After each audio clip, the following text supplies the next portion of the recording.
9 महीना में जो बालक जन्म लेता है वो दौड़ लगा पाएगा। इसलिए जो आज के लोग तर्क करते हैं कि जन्म लेते ही सुखदेव जी कैसे दौड़ गए, अरे तुम्हें मालूम होना चाहिए सुखदेव जी 12 वर्ष गर्भ में रहे, और जो 12 वर्ष तक गर्भ में रह जाए वो जन्मते ही दौड़ नहीं लगाएगा तो बैठे रहेगा।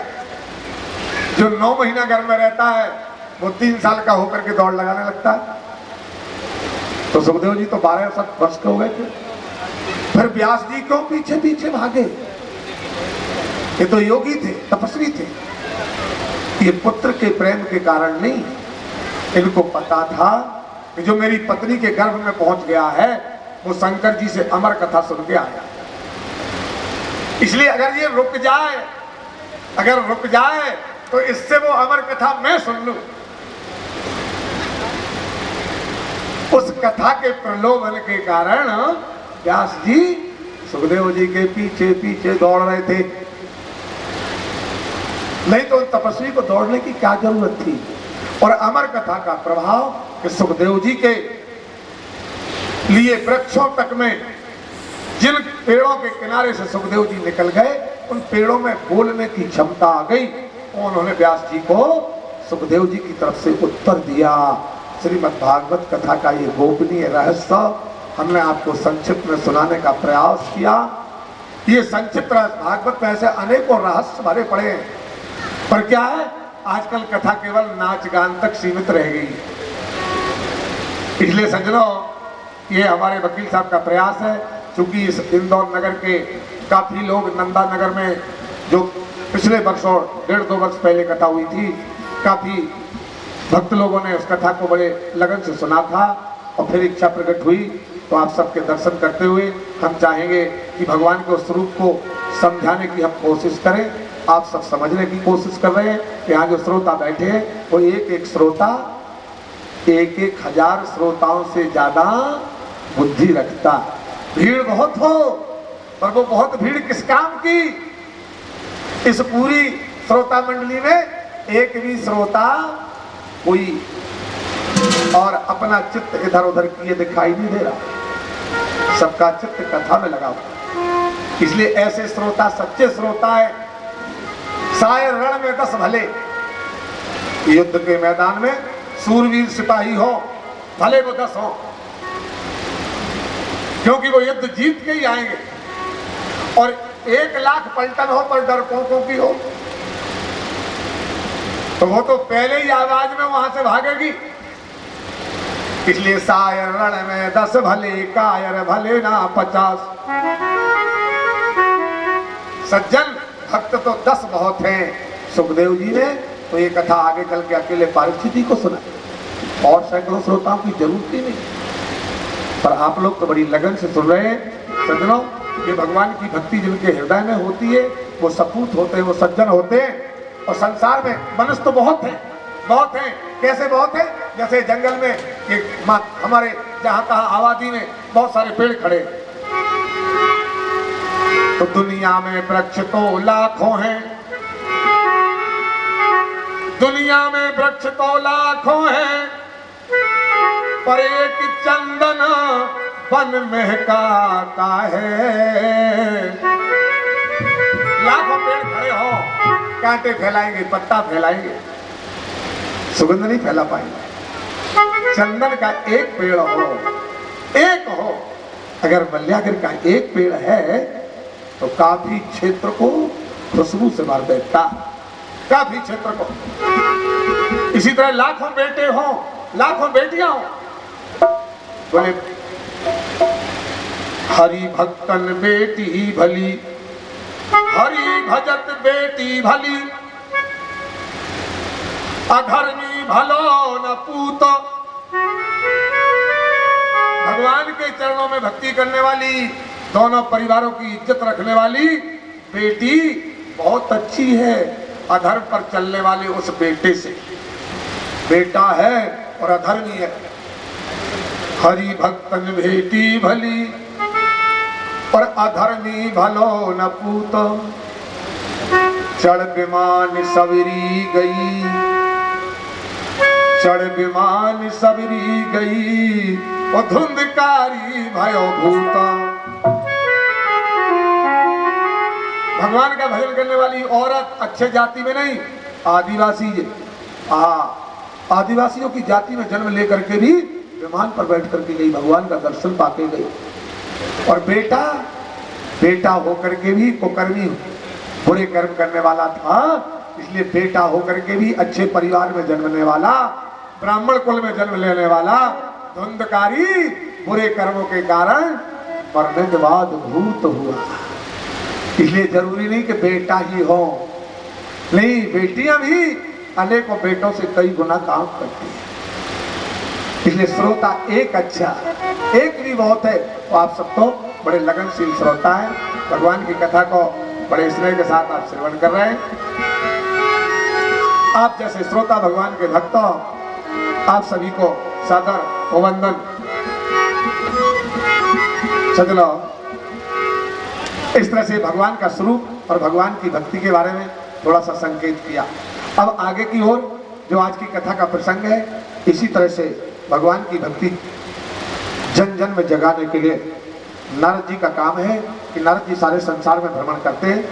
आज इस कथा के पहले दिन के इस प्रसंग में भगवान के उस स्वरूप को, भगवान के पावन स्वरूप को समझने की, जानने की, और योगी यति जपी तपी साधु सन्यासी कोशिश करते रहते हैं। पर जैसा हम सब ने गुरुओं के मुख से सुना, संतों के मुख से सुना, उस आधार पर आपको समझाने का प्रयास किया। अब थोड़ा सा आगे की ओर चलते। देवर्षि नारद जी इस भक्ति को जगाने के लिए सारे संसार में भ्रमण करते हैं, सारे संसार में भ्रमण करते हैं। सारे संसार में भ्रमण करते हुए देवर्षि नारद जी और एक बार घूमते घूमते हुए सत्संग में एक कार्यक्रम चलता है। ये कार्यक्रम नैमिसारण क्षेत्र में सुंदर चल रहा है। इस कथा को व्यास जी ने शुभारंभ में कहा, कि इस कथा को ऋषियों ने नैमिसारण क्षेत्र में 88,000 ऋषियों ने इकट्ठे होकर के और 1000 वर्ष तक चलने वाला ये कथा का सत्र प्रारंभ किया। हजारों वर्ष तक चलता रहे। क्यों? नेमिसे सूतम आसीनम, नेमिसे सूतम आसीनम अभिवाद्यम महामत्यम कथारस मृत्स्वाद कुशलम सोनिको मद्रवीता। ऋषियों ने इकट्ठे होकर के सत्संग प्रारंभ किया। सत्संग में कोई एक वक्ता हो, तो संत तो सभी ज्ञानी थे, पर सभी संतों ने अपनी सबकी सम्मति से सूत जी को वक्ता बनाया, व्यास आसन पर बिठाया। मुख्य श्रोता के रूप में भी हो कोई, श्रोता तो बहुत होते हैं, पर कोई मुख्य श्रोता जो पूरी लगन से कथा सुने, ऐसे मुख्य श्रोता को और सौनिक जी के लिए बिठाया गया। सौनिक जी उस मुख्य श्रोता के आसन पर है और सूत जी व्यास आसन पर है। सूत जी से और सौनिक जी निवेदन करते हैं, कहते हैं, महाराज अज्ञान ध्वांत विध्वंसका कोटि सूर्यो समप्रभा। ये सत्संग किस लिए है? ये सत्संग का कार्यक्रम किस लिए किया जा रहा? बोले अज्ञान, मनुष्य के अंदर सबसे ज्यादा दुखदाई क्या है? अज्ञान। इसलिए महाराज आप अज्ञान को नष्ट करने में समर्थ हैं। कितने समर्थ हैं? बोले कोटि सूर्य समप्रभा। जैसे सूर्य की किरणें सारे संसार के अंधेरे को दूर कर देती है, इसी तरह सूत जी महाराज आपका ज्ञान सूर्य की कोटि किरणों की तरह है, तो आप हमारे हृदय का अंधकार दूर करिए, ऐसी कृपा करो आप। उस अज्ञान के हटते ही ज्ञान विराग प्राप्त हो। अज्ञान हटेगा, अज्ञान की जगह पर ज्ञान आएगा, वैराग्य आएगा, वैराग्य आएगा तो विवेक वर्धते महान। विवेक बढ़ेगा और विवेक के बढ़ते ही माया मोह निराशया, माया और मोह दोनों नष्ट हो जाएंगे।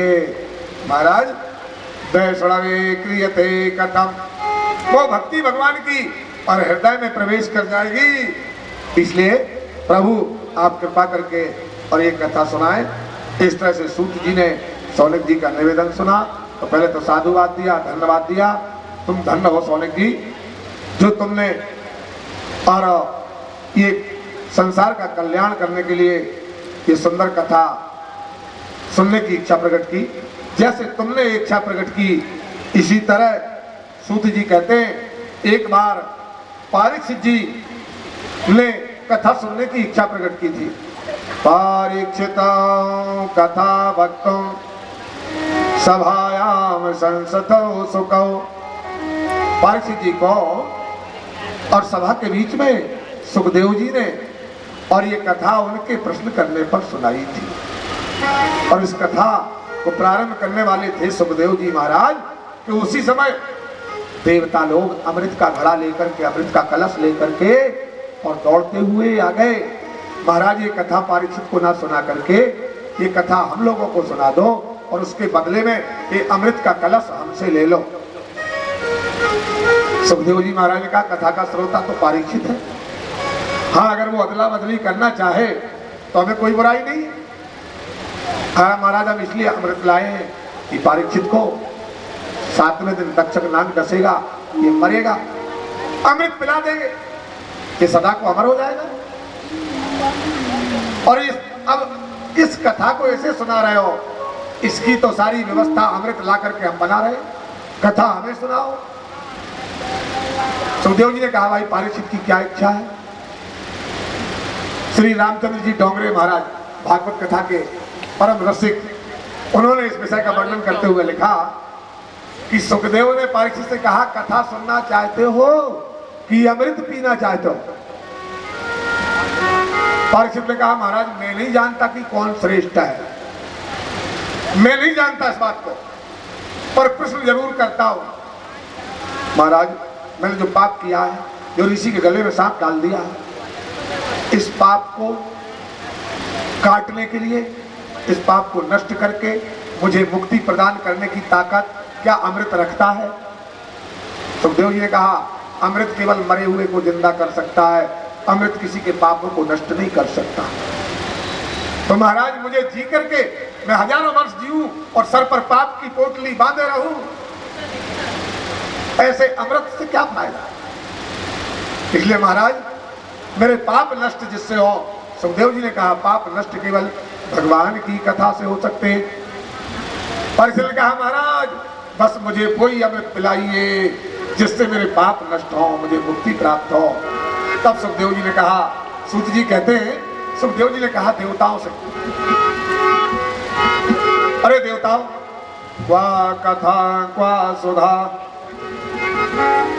क्वा कथा क्वा सुधा, क्वा कांचि मणिरे महान ब्रह्मरा तो विचार्येवा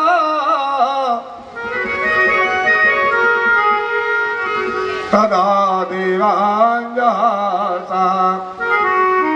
सुखदेव जी ने कहा अरे देवताओं विचार करो, कहाँ तो मणि और कहाँ कांच का टुकड़ा।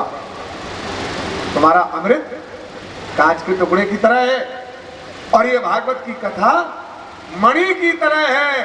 कौन मूर्ख ऐसा होगा जो कांच के टुकड़े के बदले में और मणि दे देगा। तुम इतने ना समझ रहे हम लोगों को, ये अदला बदली बिल्कुल नहीं हो सकती। देवताओं को लगा हमारे अमृत का निरादर हुआ, कथा का इतना ऊंचा स्थान। और ये सुखदेव जी कह रहे हैं देवता लोग पहुंचे देवलोक में और जाकर के वहां ब्रह्मा जी से प्रश्न किया महाराज भागवत कथा की इतनी महत्ता के अमृत उसके सामने तुच्छ कह रहे हैं सुखदेव जी। देवलोक में सारे वेद पुराण तराजू के एक पलड़े पर रखे गए और श्रीमद् भागवत कथा को एक पलड़े पर रखा गया। और जब इसकी तौल हुई तो ये सारे वेद पुराण श्रीमद् भागवत की बराबरी में और ना के बराबर सिद्ध हुए। सज्जनों इस तरह से श्रीमद् भागवत कथा देवलोक में भी और सराही गई। ऐसी सुंदर पावन कथा सूत जी महाराज कहते हैं ऋषियों ऐसी पावन कथा है श्रीमद् भागवत कथा। और सौनक जी कह रहे हैं ऋषियों एक बार लोक विग्रह विमुक्त नारदस्य स्थिरस्य च विविधस्वे कृतं प्रीति संयोग कुत्र तेषा। एक बार नारद जी संसार के कल्याण की इच्छा से पर भ्रमण कर रहे थे। भ्रमण करते करते और घूमते घूमते और इन्होंने कुछ दृश्य देखा, जिस दृश्य को देख करके और ये मन में बड़े दुखी से हुए, खिन्न होकर के, और नारद जी और चले आ रहे थे। नारद जी बड़े उदास थे उस समय। उनके मन में जो प्रश्न उठ रहे थे, जो उनसे प्रश्न किए गए थे, उनका उत्तर नारद जी ठीक से नहीं दे पा रहे थे। इसलिए उन प्रश्नों का उत्तर खोजते खोजते सभी तीर्थों में और निकल रहे थे। जहां से निकल रहे थे उसी समय एकदा हि विशालायां चत्वारो ऋषियामला सत्संगार्थं समायाता तत्र नारदम्। सनक सनंदन सनातन सनत कुमार ये चारों ऋषि एक बार विशालाक्षापुरी में और आपस में बैठ के सत्संग कर रहे थे। ये सत्संग 88,000 ऋषि सत्संग कर रहे हैं, ये 4 महात्मा सत्संग कर रहे हैं। सत्संग की इतनी ज्यादा जरूरत क्या पड़ गई? सत्संग की इतनी ज्यादा जरूरत क्या? भाई सत्संग के बारे में तो वेद पुराण में बहुत विस्तार से कहा गया। एक घड़ी आधी घड़ी आधो में पुण्याद तुलसी संगति साधु की हरे कोट अपराध। थोड़ा सा समय भी अगर सत्संग में लग जाए तो मनुष्य के करोड़ों अपराध क्षमा हो जाते हैं, हरे कोट अपराध। इसलिए सत्संग की महिमा कहां कहां तक कही जाए, इसकी महिमा तो वेद पुराणों में भरी पड़ी है। सज्जनों, ऐसे सत्संग के लिए चारों ऋषि बैठे हुए थे और वहीं से नारद जी निकले। और नारद जी का निकलना हुआ तो ऋषियों ने देखा नारद जी बड़े उदास हैं, आज वीणा नहीं बज रही, आज भगवान का कीर्तन नहीं हो रहा। कथम ब्रह्मन् दीन मुखा, कथम ब्रह्मन् दीन मुखा कुतश्चिंता तुरो भवान त्वरतं गम्यते कुतश्च कुताश्च गमनं तव। अरे देव ऋषि, बड़े जल्दी जल्दी भागे रहे हो, तुम्हारा मन बड़ा उदास दिखाई दे रहा है, क्या चिंता हो गई तुमको? ऐसे दुखी होकर क्यों भागे जा रहे हैं, क्या बात है? नारद जी ने रुक कर ऋषियों को प्रणाम किया और प्रणाम करके बोले, महाराज दुख का कारण आप पूछ रहे हो, तो दुख का कारण क्या? बोले मैं पूरे पृथ्वी के तीर्थों का भ्रमण करके आया हूं। अरे तो तीर्थों का भ्रमण करके तुम्हें आनंदित हो रहा था, तीर्थों का भ्रमण करके तुम दुखी हो रहे हो? कहने लगे, हाँ महाराज, मैं घूमते घूमते अहम तुम पृथ्वी या तो ज्ञाता सर्वतोमिति पुष्करम चा प्रयागम चा काशीं गोदावरीं तथा। मैं समस्त तीर्थों का भ्रमण करते हुए चला आ रहा हूं। हरि क्षेत्रम कुरुक्षेत्रम श्रीरंगम सेतु बंधनम एवं दिशो तीर्थेषु ब्रह्मांड तस्ततः। मैं श्रीरंगा, सेतुबंध, हरि क्षेत्र, कुरुक्षेत्र समस्त तीर्थों का दर्शन करते करते महाराज घूमते घूमते मैं जहां से निकला, मैंने सारे संसार में घूम के देखा, लोग दुखी हो रहे हैं, लोग दुखी हो रहे हैं। तीर्थों में रहने वाले भी सुखी नहीं है। हम लोग गंगा जी पर जाते हैं कि हमारा मन पवित्र हो जाए, मन शांत हो जाए, पर गंगा जी में मन शांत करने के लिए हम लोग जाते हैं, पर गंगा जी के तट पर बैठने वाले पंडा, गंगा जी के तट पर बैठने वाले पंडा वो अशांत दिखाई दिए। नारद जी कहते हैं वो गंगा के किनारे बैठने वाले अशांत दिखाई दिए। गंगा के तट पर रहने वाले, गंगा के तट रहने वाले उस पंडा का मन गंदा है, पूजा की झोली में पड़ा, पूजा की झोली में पड़ा।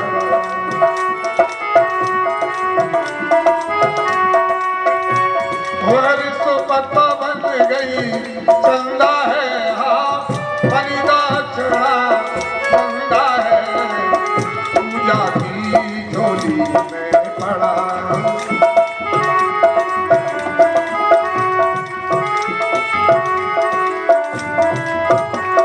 गंगा जी के किनारे रहने वाले भी दुखी है, ये भी असंतुष्ट है। महाराज ने क्या, और सत्य और तप का विनाश हो गया है, इनका मन भी मैला हो गया है, ये दक्षिणा के रूप में लोगों से चंदा वसूल रहे हैं, इसके बाद भी अशांत है, उनके अंदर शांति नहीं है।